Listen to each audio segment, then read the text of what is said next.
Recording is on. Então, vamos lá, né? Então, eu vou voltar aqui.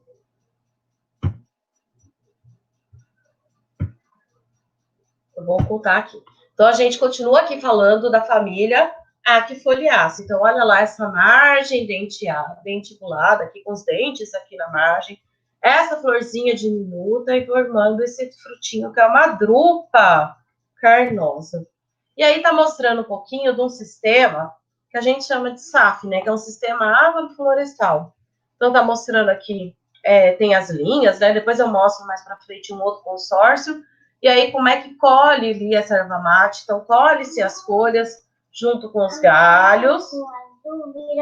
E aí a gente põe essas folhas para secar e a partir dessas folhas secas que se faz ali tanto o chimarrão quanto o tereré.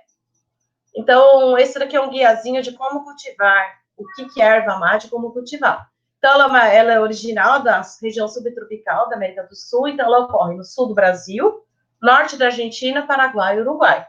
É uma árvore que pode chegar a 15 metros de altura. Mas para quem produz, você não deixa chegar a 15 metros de altura porque dificulta a colheita das folhas. Ela tem o caule cinza e as folhas ovais e os frutos são pequenos. A colheita é sempre de 2 em 2 anos, quando o ramo atinge 1,5 metro de comprimento. Então, a gente, como se estivesse sempre podando a árvore para eu coletar essa planta e não deixá-la crescer demais e dificultar o meu trabalho. Então, ele é podado com uma tesoura ou serrote. Depois, levado a essa pecadeira para secar as folhas. Então, a gente põe as folhas para secar.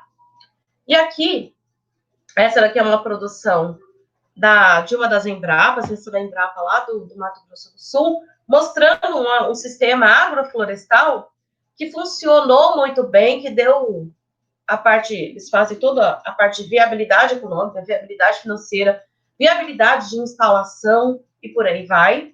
Então, eles fizeram um sistema agroflorestal com pinos para servir de quebra-vento, as linhas de soja intercaladas com linhas de erva mate. E funcionou super bem esse sistema agroflorestal. Então, a gente pode trabalhar com consórcios diferentes também ali com essa planta. E é bastante interessante. Os resultados são excelentes. Vou mostrar um pouquinho sobre a erva mate. Então, Agro, a indústria riqueza do Brasil. Erva mate é agro. Os colonos europeus aprenderam a apreciar o mate com os índios guaranis. No passado, as folhas eram moídas em pilões ou nos antigos barbacoás. Hoje vão para as indústrias que produzem o refrescante chamate. As folhas também são a base do tradicional chimarrão, bebida quente do sul do país, e do tereré, consumido frio no centro-oeste. Na cozinha, a erva mate vira bolo, sorvete, caipirinha e doces. A atividade se concentra no sul do país, emprega 500 mil pessoas e fatura 2 bilhões de reais por ano. Erva mate é história, é negócio. Erva mate é agro. Agro é tech, agro é pop, agro é tudo. Tá na Globo. O erva mate, a espécie é Ilex paraguaiensis.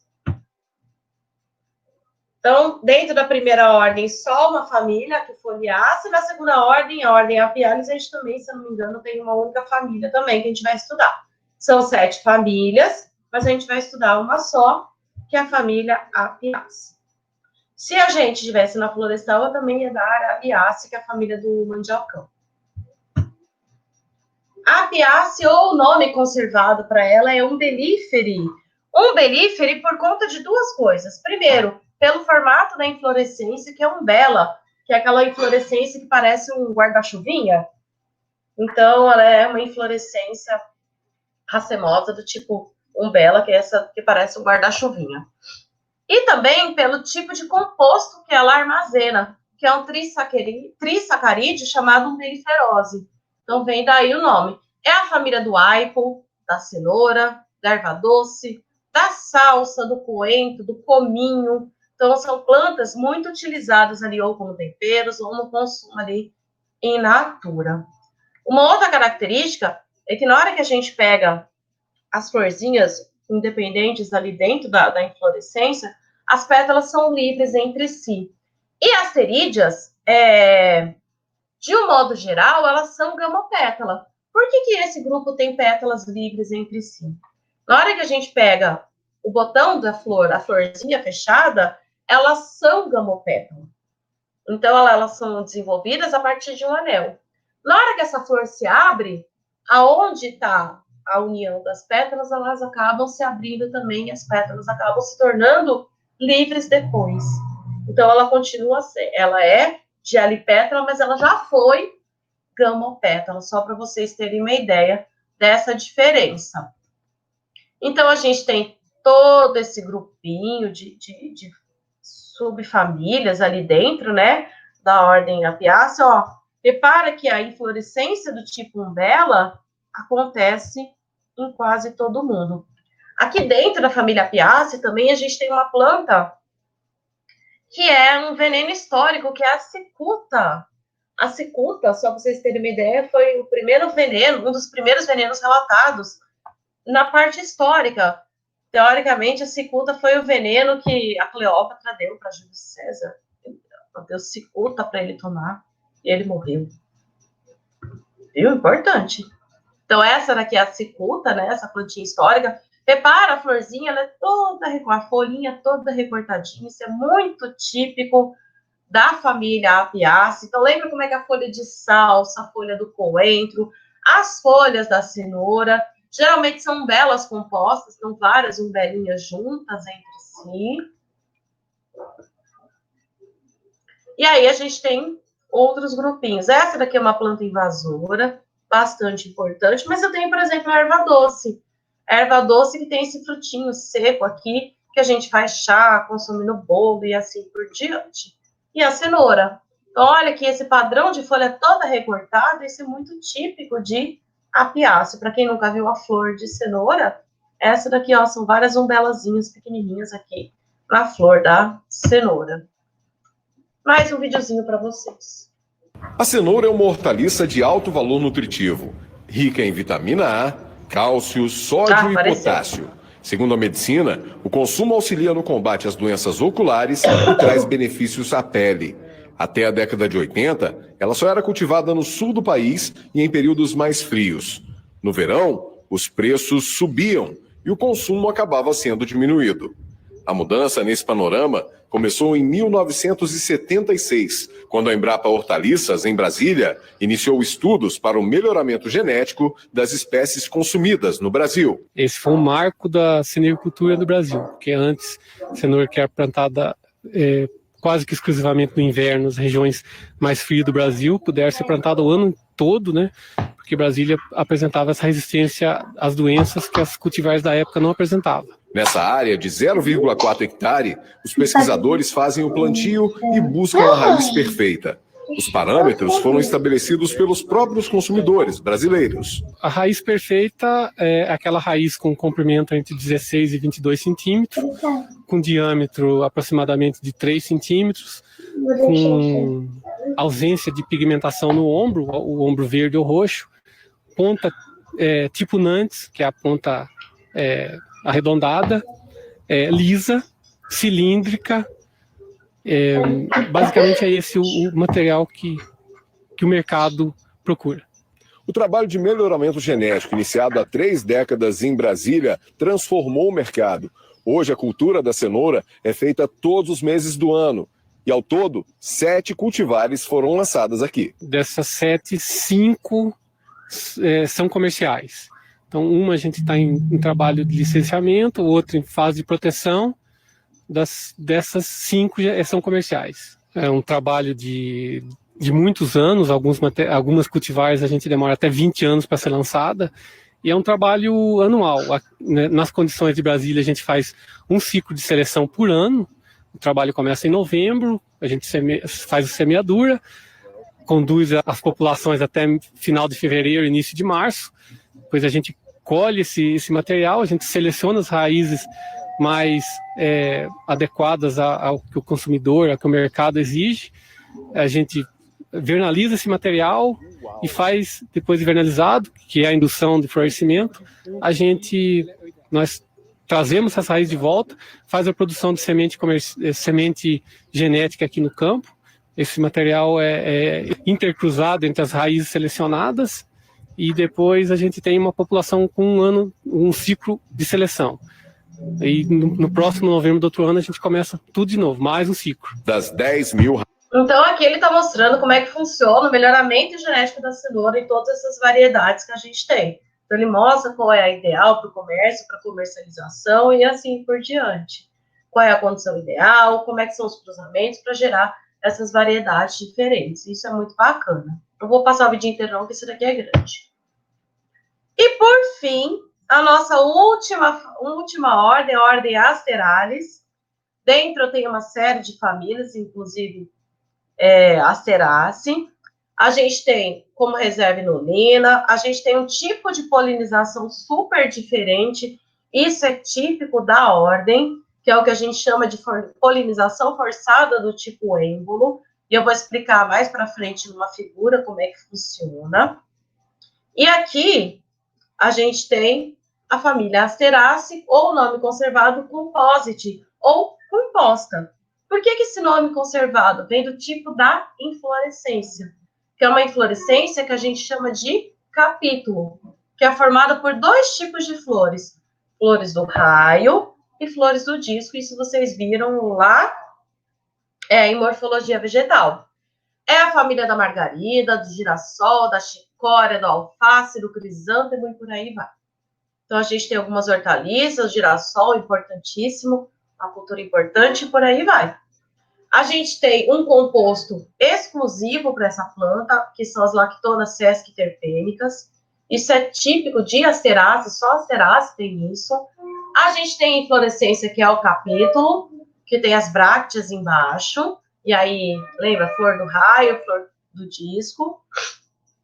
As sépalas são modificadas em papos, então ao invés de eu ter sépalo, a gente tem cerdas, e isso é o que é o papos. Os estames cinânteros e por aí vai o ovário ínfero aqui. Então vamos dar uma olhada? O que é esse capítulo? O capítulo, ele é um conjunto de flores. Então muita gente acha que as margaridas, os girassóis é uma florzinha só, mas é um conjunto de flores. Então eu tenho as flores do raio, que é essa que tem, entre aspas, a pétala evidente, né? Então eu tenho 5 pétalas, todas elas viradas para um lado só, por isso que a simetria é bilateral. Então eu tenho 5 pétalas unidas entre si, viradas para um único lado. Essa florzinha aqui do raio. O ovário ínfero, olha lá, sépala modificada em papos, é isso, ó. Eu tenho cerdas no lugar da sépala. E eu tenho mais para dentro, aqui na parte de... meu mouse sumiu, muito bem. Espera aí só um instante. Só para mostrar mais para dentro, eu tenho as flores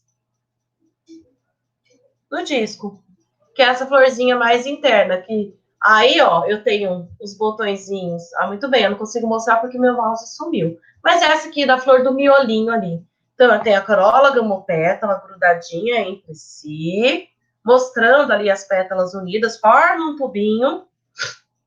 E eu tenho as sépalas modificadas em papos ali, aqui essas cerdas, e o ovário ínfero também. E como é que funciona a polinização desse grupinho de flor? Então, eu tenho os estames unidos entre si ao redor desse tubo. Esses estames estão ali fechados. E esse estigma, quando a flor surge, ele está lá dentro da flor. Ele ainda não saiu. Então, como é que funciona? As sépalas, elas produzem as anteras produzem esse grão de pólen para o lado de dentro do tubo. E aí, esse estigma, vocês reparam que ele é bifurcadinho aqui, a pontinha dele é bifurcada, ele vai saindo conforme a flor termina de se desenvolver, ele sai, vou falar do português menos correto possível, ele sai para fora mesmo desse tubo. Então, ele sai desse tubo e ele parece um êmbolo de seringa. E aí, ele empurra esse grão de pólen para fora. E aí, o pólen ele fica todo grudado nesse estigma. E aí, são plantas geralmente autoincompatíveis, então ela não vai ter autopolinização aqui dentro. E aí, a gente chama isso de mecanismo de apresentação secundária do grão de pólen. Então, o polinizador não pega, geralmente, o pólen lá dentro da flor. ele pega já do lado de fora da flor, porque o estigma fez esse trabalho de tirar de dentro do tubo da flor para o lado de fora da flor e facilita ali para o polinizador. Esse mecanismo, que essa polinização forçada do tipo êmbolo, é exclusivo ali das Asteráceae, da ordem Asterales. É um mecanismo bastante diferente e é bastante típico aqui da ordem e dessa família. Então, a gente tem, além dessas plantas que eu falei que são utilizadas na alimentação, de modo geral, eu já tenho plantas invasoras muito comuns, como os picão preto, a serralha, a vassourinha. São plantas que têm uma importância como plantas daninhas tem importância como planta daninha, pode gerar sérios prejuízos às lavouras, de modo geral. A serralha, que é uma planta, sempre foi considerada planta daninha, planta invasora. Hoje, ela tem um outro lado, que ela é uma planta punk, utilizada na alimentação. Punk significa planta alimentícia não convencional. E eu tenho uma variedade de flores. Então, para mostrar para vocês a variedade de tipos de capítulos que eu tenho. Então, todas essas flores são padrões de capítulo. Então, para vocês verem como é bastante diverso, cores, formatos, tamanhos, isso é bem interessante. Principais polinizadores são abelhas. É uma variedade de flores muito, muito grande. Então, vou mostrar um videozinho sobre o girassol. Vamos ver se vai. Agro, a indústria riqueza do Brasil. Girassol é agro. O girassol é uma das principais fontes de óleo vegetal no mundo. A flor alimenta as abelhas na produção de mel. A semente, rica em proteína, é comida dos pássaros e compõe ração para animais. Em 2018, a produção brasileira deve chegar a 140 mil toneladas, um crescimento de 40% no ano. O óleo de girassol é nobre, ideal para frituras e fabricação de salgadinhos. Também é usado em tratamentos de pele por ser rico em vitamina E. Girassol é saúde, é beleza no campo e nos jardins. Girassol é agro. Agro é tech, agro é pop, agro é tudo. Tá na Globo. Apoio Bradesco Prime, especialista na gestão do seu patrimônio. Então, só para vocês verem a variedade. O girassol é o óleo mais consumido no mundo, fora que a plantação é limpa. Então, vou mostrar mais um videozinho, mas esse eu não vou mostrar inteiro, não. Impossível não se impressionar com tanta beleza. Em Londrina tinha demais plantação de girassol. Muito bonito. Flores gigantes, de um amarelo intenso. Esta é a lavoura do seu Valdemar, que este ano plantou quase 20 hectares de girassóis na área rural de Marialva. Toda vez que ele vem para a roça, fica encantado. Aí vem minha nora, minhas netas, vem tirar foto, tem pessoas de fora tirar foto, então é até gostoso. Acaba virando até um local de turismo. A expectativa do seu Valdemar era colher cerca de 1,5 toneladas de sementes por hectare, mas por causa da seca, a queda na produção pode variar de 30% a 50%. Um exemplo é este daqui, falhas em vários pontos da plantação, porque com a falta de chuva, muitas sementes não germinaram entre os meses de abril e maio. Não choveu na hora que plantou, né? Então ela atrasou muito. Por ser uma planta que a gente tem que plantar um pouquinho mais rasa do que as outras, então ela ficou muito superficial, então ela demorou mais para nascer. Aí teve que esperar a chuva de 15 a 20 dias depois. Essa planta mesmo, se vir uma geada dentro de 30 dias, ela ainda perde. O girassol, ele tem N aplicações do ponto de vista agroindustrial, né? Então, tem aplicação direta, que é para alimentação animal, seja de pássaros e outros animais. Ele pode ser utilizado para a produção de óleo vegetal para consumo humano. Ele pode ser utilizado como produção para a produção de biodiesel. E, enfim, são várias as finalidades de utilização do girassol. O produtor rural não usa defensivos químicos para o controle de insetos ou plantas invasoras. É que as sementes colhidas aqui vão ser vendidas para a alimentação de aves e em casas de produtos naturais. A semente dele é muito usada em pão, bolo. O que a gente não quer para a gente também não quer para os outros, né? Então, a gente não vai comer veneno. Para mostrar um outro tipo de alternativa aqui com o girassol.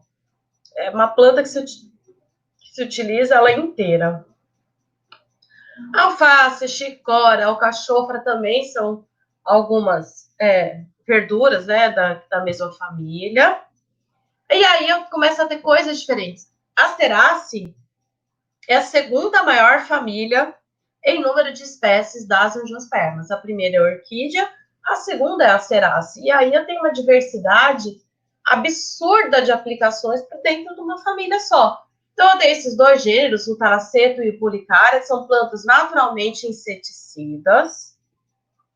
Eu tenho plantas invasoras muito comuns, dentes de leão. A serralha, que hoje ela tem um outro olhar, como planta punk, né? Planta alimentícia não convencional. A ambrosia, que aqui no Brasil ela é pouco comum, mas principalmente nos Estados Unidos, no hemisfério norte, a gente tem uma doença alérgica associada a ela, que é a febre do feno. Então, chega a certa época do ano, essa planta tem uma população expressiva e elas florescem todas ao mesmo tempo, e a quantidade de pólen no ar que causa essa doença alérgica chamada febre do feno. Então, é alergia ao pólen da planta, que é uma quantidade absurda que produz mesmo. Eu tenho plantas ornamentais, como os crisântemos, as dálias, o girassol, com todo o potencial dele para a indústria, mas também como potencial de planta ornamental também. Eu tenho plantas medicinais, como a carqueja e a camomila. A carqueja é uma planta muito utilizada ali para pessoas que querem emagrecer e por aí vai. O pessoal faz chá de carqueja é amargo igual capeta, gente. Deus me livre. É uma planta medicinal, o pessoal usa como emagrecedor. A camomila, que é uma planta medicinal, que a gente tem utilização dela como planta medicinal, como chá calmante. E é isso. Então, dentro das asterídeas, e eu não sei o porquê, meu mouse parou de funcionar, tá? Então, muito bem. Deixa eu clicar aqui. Vou interromper o meu compartilhamento. Aí, voltei. Essas são plantas, então, vocês viram que esse grupinho é menor, a gente consegue delimitar ele numa aula só, né? E esses são os últimos grupos dentro das angiospermas. Então, a gente encerra nosso conteúdo virtual aqui. Dia 24 a gente tem prova. Então, a prova lá no AVA, naquele mesmo esquema, a prova fica aberta durante 24 horas e por aí vai. O trabalho, a gente tem até o dia 27 para entregar. Lembrando que o trabalho vale meio ponto na média. E quando voltar, quando a gente retornar, provavelmente em fevereiro ou março, não sei. A UFMT ainda não lançou o calendário. A gente tem o finalzinho do nosso conteúdo, que são as nossas aulas práticas, que a gente vai fazer no laboratório, que a gente vai correr chave. Então, todo esse conteúdo que vocês viram até agora, de famílias, a gente vai aplicar correndo chave. Então, são as nossas aulas presenciais que ainda não... que vão voltar em fevereiro. E aí a gente tem mais uma última prova, que é a prova prática. Então, lembrando que o nosso conteúdo são 6 provas, divide por 6, média aritmética comum ali. Deu 5, passou, beleza. Foi um prazer ter vocês. Professora, Diga, Matheus. a média da prova prática vai ser a mesma? O valor é o mesmo, né, das outras que a gente fez até agora, né? Vale a mesma coisa. Beleza. Botei tudo peso 1 para todo mundo, fica tudo igual. Então, a gente tem 6 provas. A gente já vai ter feito até dia 24, 5. Vai faltar uma só, que é quando a gente voltar ao presencial, a gente tem algumas horinhas ali de aula prática para a gente correr chave desse material. Certo? Dúvida, gente? Então, ó, estudem. Dia 24, a provinha vai estar lá no AVA. Pode tirar dúvida comigo, mandar WhatsApp, mandar e-mail, não tem problema. Tá bom? Lembrando que essa sexta é feriado. Então, eu não vou colocar lá plantão iniciado, plantão terminado, como eu coloco sempre no grupo. Mas se tiver dúvida, pode perguntar. Não tem problema, eu vou responder do mesmo jeito, tá bom? Certo, pessoal? Dúvidas? Nenhuma? Certinho, professora. Até mais, então. Fiquei triste que hoje é a nossa última aula virtual. Mas aí eu vou eu vou chamar uma última link, né, para a aula virtual, o nosso último link no dia 27, que é o dia de entregar o trabalho, só para eu terminar de explicar isso novamente, tá bom? Gente, até dia 24 na prova. Até mais, gente. Tchau, tchau. Ai, não posso ficar de